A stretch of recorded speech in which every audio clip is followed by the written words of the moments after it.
This discussion is about procurement, making digital transformation at work. Digital is the next wave. Mr. Vickram 𝗓𝗂𝗧𝗍 is the moderator of the session. He's the head of planning and global supply chain at Sun Pharma. And the other panel members are, as I said, Mr. Harsh, the sales director, Ivalua India and South Asia, Raja Harbinder Singh, Vice President Global Sourcing, Quality and Tech Procurement Pantaloons, Style Up and Maple Green out of Villa Fashion and Retail Limited. Mr. Girish Maniyar, Vice President, Procurement, Raw Materials and Subsidiaries at Pidilite Industries Limited. Mr. Vickram 𝗓𝗂𝗧𝗍 will be moderating the session, and Mr. Kartik Nagarajan, Managing Director, Business Consulting and Global Business Services at Nexdigm. Welcome everyone, and glad to be here. I think we'll leave you guys with some food for thought. Very interesting panel coming up, and I'm glad that we are having this discussion also, because what really has happened in the last 2-3 years, a lot of focus has come to supply chain, a lot of focus has come to planning, procurement, and supply chain has moved beyond just warehousing and logistics. And how technology is going to enable us become faster and better is in my mind a game changer going forward. And a lot of people say that technology is going to take over supply chains. In my mind, supply chains are far from being self-driven at this point of time. Because all that technology is enabling us to do is make faster, better, and more efficient decisions, which can enable your organization, your industry to grow faster. And with that, I would want to open this session and jump in right into what procurement does and how technology is enabling everything. And with that, probably I'll start first with industry expert, the service providers like Kartik and Harsh. First questions are for you guys. So we talk about what capabilities one is looking for when we are talking about choosing the right tools. Whether it is sourced to procure, whether it is procured to pay. So what in your mind becomes those critical ingredients that make that transition a success? Probably Kartik, you start. Yeah, I think when we look at all the tools, right, we need to look at holistically of what the value the tools are providing, right, beyond what we are doing. So when we look at some of the tools which are into sourcing, it should provide real-time visibility, it should provide a common platform wherein it creates trust between both the supplier and the organization. Then there are other tools which are between more contractual, right, the contract management tools that we have, wherein at least at given point in time, both the supplier and the customer, they know what they're handled for. Then there are data analytics tools, right, which is more about, and today we're talking about more of risk forecasting the environment, the VUCA word, that is kind of the buzzword, what I've been hearing, is because we don't know what's up, right? Earlier it was COVID, who knows after Vickram what comes next, right? So based on that, there is a risk on the e-sourcing procurement is already there. And one needs to take those into account. For us to be successful, naturally, therefore, we need to leverage the tool very well. In terms of how to adopt it, how do we use it, and how do we therefore gain access to the features and therefore come about. And that's an overall process, right? If you look at the organizations, there are many departments that are still working inside. Departments not interconnected, right? Most of the time I see, after all this, procurement might be the last person to know what is happening in the environment. There are sometimes procurement leads us, but then finance is not aware of what's going on. Supply chain is not aware. So I would say that technology binds a process, a preset process in the tool, which is very important, so that we can standardize, we can scale up. And also, therefore, leverage the benefits. And the ultimate benefit from organization standpoint of view is the competitive edge. The control of how the supply performance is going to be. The ecosystem, some of the tools that I see, of late, is more fostering about collaboration between the supplier and the parent organization, right? And that fosters a lot of innovation, right? And that's the next level I'm thinking. So I would say, my 2 pointers would be, if you have to leverage technology,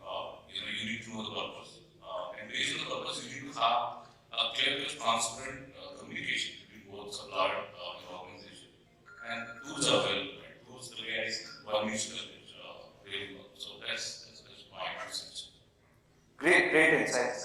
Thank you, Harsh. Thanks, Kartik, for the inputs. So I think I would say, when it comes to the selection of tool, and I think we were discussing in the morning also, that if you look at the spectrum of spend, it's like it ranges from very simple indirect spend to your complex spend on services, managing your capex spend, and when it comes to your direct categories, it has more nuances. So today, if you are manufacturing and if let's say your spend is going to be 60 to 80% of revenue, and if you buy a tool that does not address your sourcing and contracting processes on its direct materials, in that case, it would be a very suboptimal utilization. So one is, I would say, whenever you look at your high impact use cases, look at let's say your top 2 or 3 direct categories and see that how a tool can add value. The next thing I think, we're trying to get these tools in place to also improve your efficiencies for the buyers and suppliers. And when it comes to suppliers, and if you look at across your supplier base, they will have different level of maturity. So you have large suppliers, maybe have let's say very high volume with them, and maybe today you can look at let's say your CXML or EA kind of connectivity, kind of have seamless interaction and drive your supply chain visibility. Maybe for the mid-size, let's say suppliers, it could be let's say having a portal, and let's say for small suppliers, it could be a mobile interface or let's say a email-based interface. It's very important, kind of cater to all these different segments of suppliers. And another important thing is, which I have seen from my, sometimes the decisions are taken in silos. You may pick up one specific tool, let's say for maybe sourcing for indirect material. You pick one tool for let's say for supply management, one for invoicing. So it becomes a humongous task, to kind of bring suppliers, on multiple portals and it increases the risk of a failure of the program. So I think that's one critical thing in terms of if you look at the tool which can meet your immediate as well as future needs also. Third thing I would say is more on the ease of integration and all that with your respective ERPs, because today sometimes I've seen that buyers are struggling to do the demand consolidation, manually punching your RFQs, kind of manually preparing NFAs and manually punching your views. So that kind of kills the whole buyer productivity. So you look at that, what's the ease of integration with your ERP tools and also the extendability, because today there's a lot of information in the external environment or let's say on the web, the social sentiments, how easily you can absorb and digest, build up your category intelligence. And the last thing I would say is, I think what Kartik was mentioning is maybe if you're investing in these kind of tools and you automate these processes across different categories, across suppliers, what are those kind of critical insights, which can come in terms of overall cycle reduction or let's say your spend visibility or let's say contract compliance. So I think these are critical things. I would suggest that when you're looking at the SOP or B2B tools to take into your consideration. So, excellent points, I think, from both of you. If I have to quickly summarize it, I think the one key takeaway which I could gather from both of you is how do we use the big data which is coming from here and make it into the right data so that we are able to make the right decisions in time. That is one that I could take away very quickly. And the need needs to be defined very clearly, which is absolutely right. If you don't know what's our vision, where we want to go as an organization in terms of maturing in our digital journey, then we will be just taking one more tool and it's not going to be integrated, which comes from the part of ERP. Very interesting. And with that, probably Raja, I'll come to you. And try and understand. We spoke about what capabilities we need to look at in tools, etc. So, in your mind, with respect to how technology is going to help procurement teams improve real-time visibility to the suppliers, and how do you think this digitization is going to help them improve their performance? Yeah, thank you. Good afternoon, everyone. From fashion industry perspective or retail industry perspective, traditionally, I think fashion industry retailers have been late adapters to digitization, just for the fact that we like to touch and feel the product, and whether it is buyer or designer, everybody wants to touch and feel. But I would say that COVID actually accidentally, hastened the journey towards digitalization. Suddenly, we remember, and it's not only for Indian, we have vendors across India, across the world, China, Bangladesh, and even developed world, so-called developed world, America, Europe, UK. Same story with the retailers. They want all samples, courier to them. They want to touch and feel. So basically, what has happened, and they were all forced to move towards digitalization. From one end of spectrum, everybody started moving towards the inspections are happening online. And what has happened, even the factories have been, the vendors have been, forced to move towards digitalization. So what I would say to your question that, a couple of things have happened, for tracking, it has moved, it gives you a complete visibility for all elements of, today, for example, I don't see, most of my team spending their time on emails and, trying to track whether the PO has been sent, whether, the production is happening on time. And in fashion industry, they, I would say 60% of the retailers actually don't know whether their samples and their productions, bulk productions will come on time. And if they miss the season, they end up with excess inventory.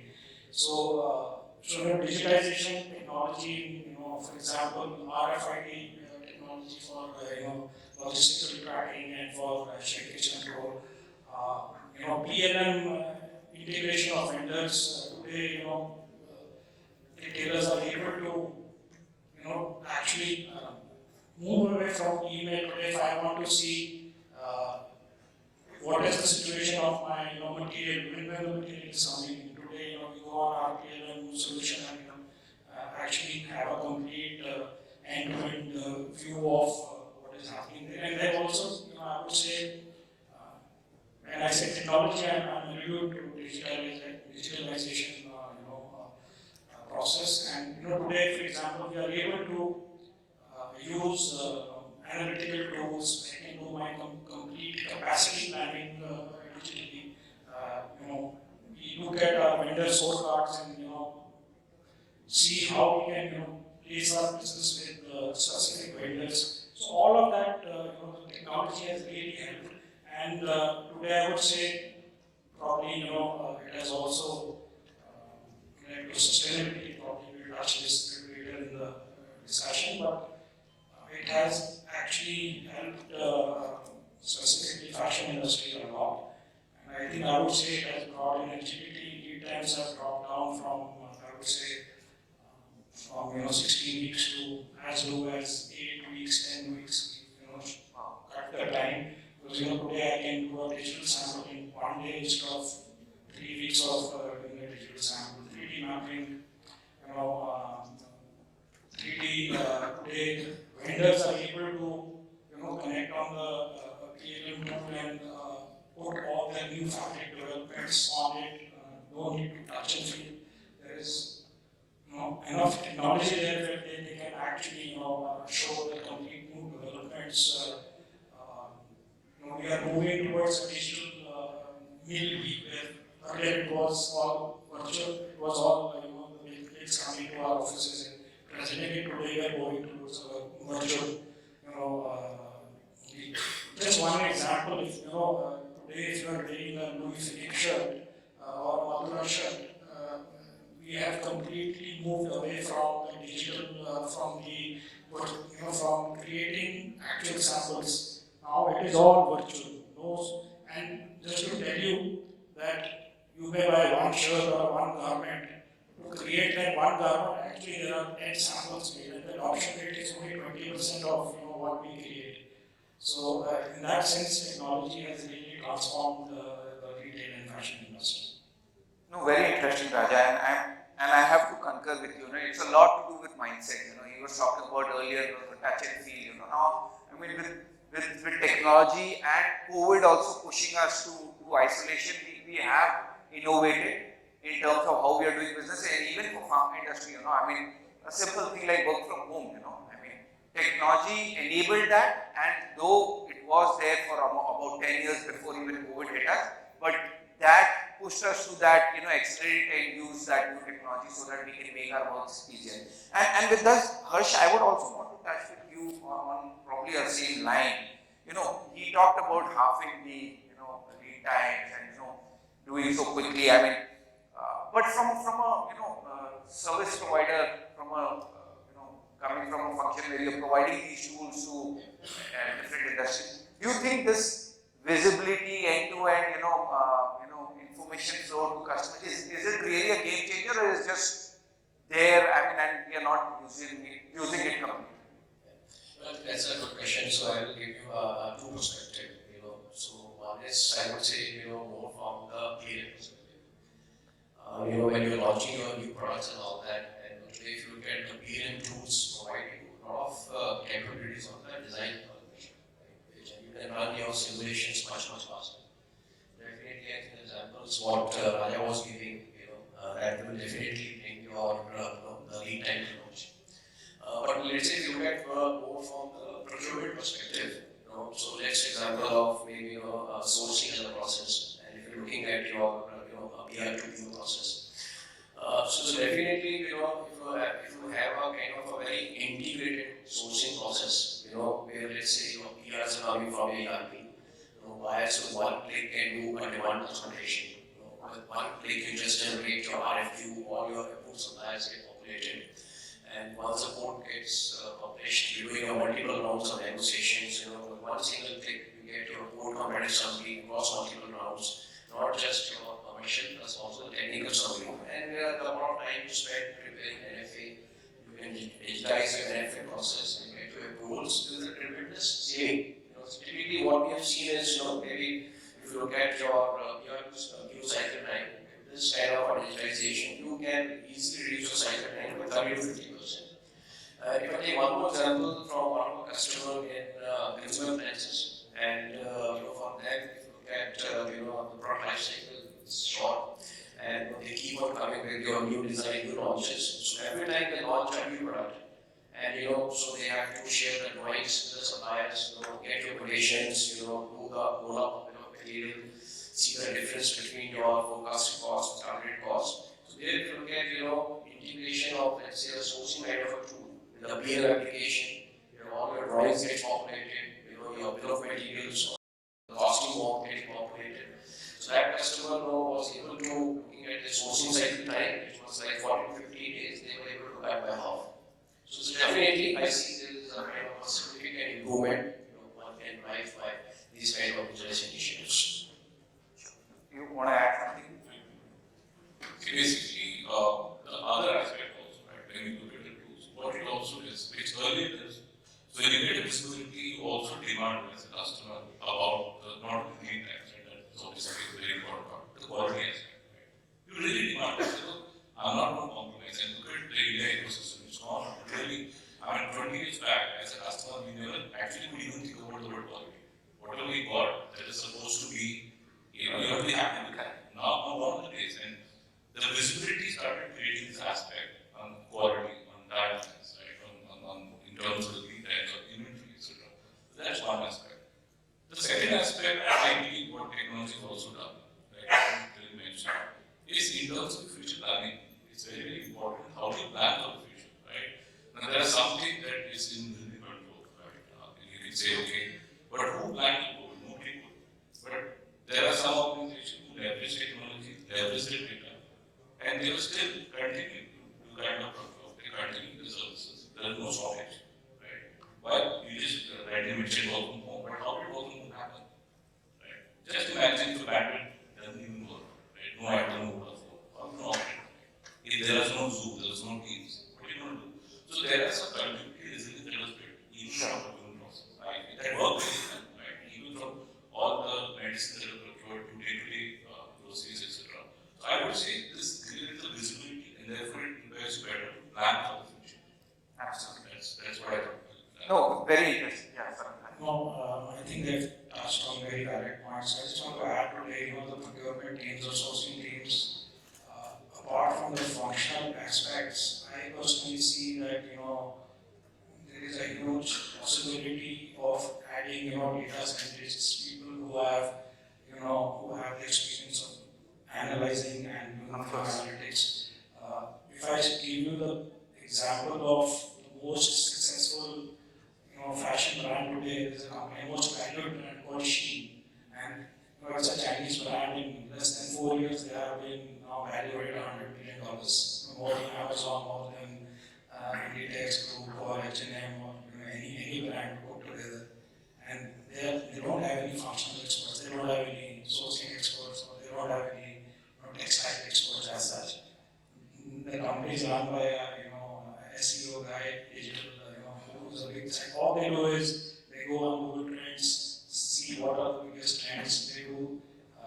They are producing in as fast as 3 days to 4 weeks. They have a connected supplier base, and they are able to do real-time monitoring of their production, and based on what sells very quickly, they are able to reorder them. So I think change is happening across all the industries, and procurement teams should, I think, it's important to not only add but also to evolve. We as procurement experts need to look at our three skills, and we need to probably look at analytics, AI, what is happening in this. Girish, you want to add something? I just want to add, I've been trying to listen, and very good points that are coming in. But a reality check, if we really do, the way I see is that there is too much of technology out there. But the purpose of going digital is not just go digital. It has to kind of resonate with the business needs. And I think the last 2 years we have really seen that what was true yesterday is not true today. Forecasting is dead actually. So that makes it so more difficult for a procurement guy to be able to get the materials in time. The expectations are more about given the volatility. I think if most of us and we come from petrochemical background, the amount of volatility that is there in petrochemicals and chemicals is so high. Something happens somewhere in Ukraine, I think all of us know the impact of it. We know what happened, and there was a big storm in the US, a winter storm which happened, and about 55 companies in the US went down. They went into force majeure or turnarounds, and the entire supply chain situation gets disrupted. Now, the funny part about all of this is that the procurement professional is neither inside the organization in terms of being able to control what is the consumer requiring or what the supply chain or planning teams need. At the same time, he is kind of obviously struggling with a plethora of supply chain disruptions. So, just to put a perspective back, the context that I look at it is that, procurement at home is so easy. I can use big baskets, I can use Amazon, Flipkart, and all of that. And the experience is so good. Just go to your workplace and imagine the experience that a professional in purchase has. First of all, he is not happy, going through lots of requirements or emails or PRs coming from SAP and stuff like that. He is kind of struggling with that. At the same time, if you look at the stakeholders who are interacting with him, they are also not happy with this guy, because this guy takes a lot of time, in terms of going through the process of procurement, getting the RFPs or the quantities and getting, like you say, so-called RFAs. That process itself is so kind of cumbersome. So, just wanted to bring that perspective into the game, and when I look at it, what are we wanting? Procurement professionals are looking at consumerization of that experience, in terms of the way it is happening on some of those B2C tools, the e-tools or whatever. Coming back to what just Harsh mentioned, sorry for kind of giving a different point of view. Harsh spoke about an integrated, somewhere when I read, there are more than 400 plus worthy digital procurement companies out there. How do I really decide which is right? And we for sure know that none of them is right, because we need to do a lot of customization and configuration and stuff like that inside our organization. So the challenge for procurement is that he needs to also understand the technology for the tool that he needs to kind of use, and that brings a very different experience or expectations. So we are expected to know about economics, because the exchange receptions and the kind of movements in say foreign exchange or petroleum and anything of that nature impacts us. We need to understand that. We need to understand technology. We need to potentially also do negotiations and obviously manage the servicing portion of the game. So when you are putting too many hats on the head of a procurement professional, and he's kind of just wondering, where I landed. So that is what my understanding of the situation is. Where we want to obviously, whether we want to do integration across the entire value chain and using a single solution, or is it a time for us to really review niche kind of an approach, the best of the point solutions rather than an end-to-end solution? That is a choice that I think both the internal organization and also the enabling partners have to really kind of make in the episode. So these are just some thoughts, when I was kind of analyzing some of it. You are absolutely right, and I think the panel has established over here, and Girish, to your point, I mean, the digital cannot exist without the physical. I mean, we are coming from the industry. I mean, just the tools and digitalization does not help. I mean, we need to actually move the good. So I think, just to summarize what we have discussed till now, we have definitely established that tools are necessary. They are enabling us to improve procurement. They are giving visibility to customers, and there is a lot out there which we need to choose from. And there are critical aspects that we need to look at. We need to have a vision here where we want to. And with that, probably Girish, I'll come to you with a very interesting question. And I heard the bell also, so we need to catch up on this. I mean, in terms of change management or adoption, what do you think? I mean, there is one process change and there is one mindset people change. So what in your mind is, how do we have that balance and how do we drive this adoption quicker, faster, better? Because garbage in is garbage out. So what in your mind is? So if it has to be better, it cannot be quicker for sure. Okay. And technology is not just in the same that way, digital is not for the purpose of digital. In the same way, technology is not just for technology, it is also about the people who are using the technology at the end of the day.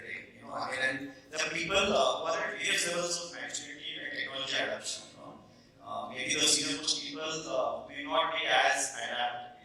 Maybe the Gen Y or the Gen Z are more kind of aware of the technology usage and stuff like that. We are also speaking about a lot of supplier environment here, right? I have suppliers who are multinationals, suppliers who are Indian multinationals, there are family-owned houses, there are traders, there are distributors and stuff like that. It's just imagine that we are talking of a one-size-fits-all approach for all of them. It is not going to happen. The adoption for each of them will need a different way of addressing. And internally, I think like we spoke, the amount of time that operational procurement is taking, first of all, that has to be addressed. So I need to change not just the technology, I also need to change the ways of working of people, I need to change their roles, and therefore it is not going to be faster. It will take its own time. At the same time, I think expectations from business, expectations in terms of maybe attending 2 or 3 conferences like this every year may not necessarily make us tech ready. Because the amount of process change that has to happen inside the organization, the capability changes that we need to bring to the people are going to take time. But I think the purpose is that we will have to adapt not just ourselves but also the tool. And I think there is so much of that happens in the cloud and in these tools which will be very kind of okay, this is the way it will happen. But you need to create patterns around it, you need to create workflows around it, which will do some pre-processing, some post-processing. Bring the experience the way Amazon or Vickram brings to us. So there are so many microservices that are running in Amazon app. You are not even aware of it. Every single thing that we do is evoking potentially a microservice in that sense. So that is the experience that we have to bring. So the adaptation will happen when the presentation layer is simplified. That is how I would look at innovations. I think very nicely put also. That adoption will happen when we simplify the process and not just try to, put in one will fits all. I mean, you have to customize it for your different suppliers and for your different business needs. Very aptly put. And with that, Kartik, probably we have time for last one or two questions. Quickly, Kartik, I wanted to ask you in terms of challenges, what do you see? I mean, we talk about adoption, how we need to do. But in terms of challenges and what kind of data security are we talking about? When we talk about digitization, there's always an inherent risk that industries and companies feel, my data is going outside, is it safe, they know what I'm buying, at what price, etc. So, very quickly, challenges and data security. So let's start with maybe, when we say challenges, talk about adoption. Yeah, absolutely. So maybe adoption challenges, right? I would just add 2 to 3 more into it, right? Most of the time, whenever I decide about way back at ERP, way back, what I also quickly realized is the employee workforce is not even ready. Neither are they about the purpose, nor about the process. So I think there is a lot of training element involved, so that they feel comfortable, they feel that they are contributing towards the organization's success. And normally what happens, all these tools, as you all know, we have a timeline, right? 6 months, 18 months roll out, right? We do have a change management team, but the role of change management team, the way I see, primarily is to get the employees understand the purpose, how they are going to contribute and leverage this tool, and therefore upskill as well. There's a skill element to leverage the technology. That is very easy. That's why most of the technologies that you have bought, but the adoption is hardly 20-30%. Right? You do not see the benefits. So adoption is a key challenge. I think that's part of the change that I would want to talk about. Is one of the challenges that you should see. Second, obviously, is the 𝗓𝗂𝗏, the macroeconomic changes, and overnight this entire strategy is good for us. Right? So I don't want to talk about ChatGPT, but if that happened, overnight the other elements of starting from your rich home work is out, right? And then we all know that in France there is a school that said to back ChatGPT, because the students just, the disruption is another thing. That sometimes it's a strategy off base, right? When you're starting to plan to get employees towards that. That's the second part that I would say.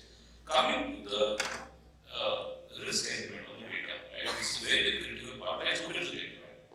We're talking about today as we speak, close to 55% of the mid-sized operations already under cyber threat. Cyber attacks happen multiple times. We also don't know any of that because obviously we will have a strong environment to protect them. Because the idea already working in the background is CISO. And in large operations, the theme is everybody has got CISO as a service or CISO as a title as part of the strategic objectives. The investments are they're taking very, very seriously. Because it's not about you make an investment, you get a CISO today, and it's done. It is a constant thing. It is like you don't know what the burglar outside is going to come with the next move. So it's a working problem. So it's a serious threat, I would say. That should not stem the fact that we will still move ahead on digital transformation. We should do that because these are the benefits. So we need to make investment, we need to make awareness, we need to do constant audits. I mean, how safe is the environment? Nobody knows. You should have constant third-party audit and take it seriously. And you should encourage everybody to bring it up because, especially, I would say, in Indian culture, even today, any issue people are afraid of bringing it up to their management. That's always been the case, right? They might be very comfortable talking across the street, but they're very uncomfortable coming in front of the management and saying, "Oh, there is a cyber threat. This happened." So we need to encourage the culture of people bringing it up proactively. But yeah, I think they should still not, therefore, say that we should have how to say evaluation of the ecosystem, but it should not stem or it should not curtail the digitization of the procurement process. Very rightly put, I think, so Kartik. I mean, the risks are always out there, but I think with the right, systems in place, having the right, set of people trained to handle those situations, we have to move forward because this is the only way to go forward, And with that, probably I come to the last part of my, of our panel, and my last question, Raja, to you is, because we can't close any discussion without talking about digitization, and which is also married with sustainability. So in your mind, Raja, we spoke about that digital tools are important. Do you think it also helps us become more responsible and help us do sustainable procurement? Absolutely. I think there are two sides of the same coin. And I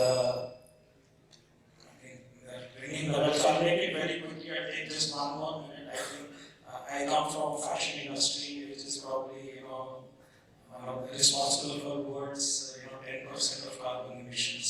And just to know, I don't know if you guys know, you need 4,000 liters of water to make one pair of linen. lunch cotton shirt which we wear uses water enough for us to drink for 2.5 years. So that is the kind of. So I will just quickly touch on 3 points. One I mentioned in the product development. If I talk about the fast fashion retailers, let's say example of Inditex, I'll try to be safe and not quote my own company or Indian company. I'll say Inditex. They do about 15,000 styles every season. So, and for making those 15,000 styles, probably they are making 150,000 styles, samples. So imagine the amount of water waste and carbon emissions just by moving to digitization. If we even do 20% or 30% of our samples as virtual samples, the amount of water and wastage we will save. The second point is about the sustainability for our consumers. Today, digitization helps all the retailers, not only in fashion industry, across all industries, is to be very transparent. Today, customer wants to know that I am buying a product, is it made, where is it made, how is it made, what raw materials are being used. So all that information can be actually shared with the customer through digitization. And also, as a retailer, I am able to put the complete spectrum of, for example, the compliances, my social compliance records of I can use digitization and ensure that it happens. And the third point is in bulk production. Today, if I am able to ensure that most of our vendors and suppliers are they are sustainable. For example, they are using in manufacturing water efficiency or electric efficiency processes. So so sustainability definitely is part of it.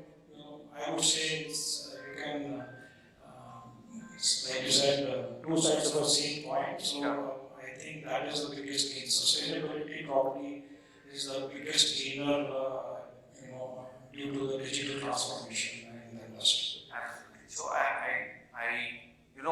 I think this panel is safely. I mean, we can say that we need to have clear visions as to why we want to digitize, what's our end goal, and it marries with the overall arching strategic view of the growth view of the company. There are inherent challenges of adoption.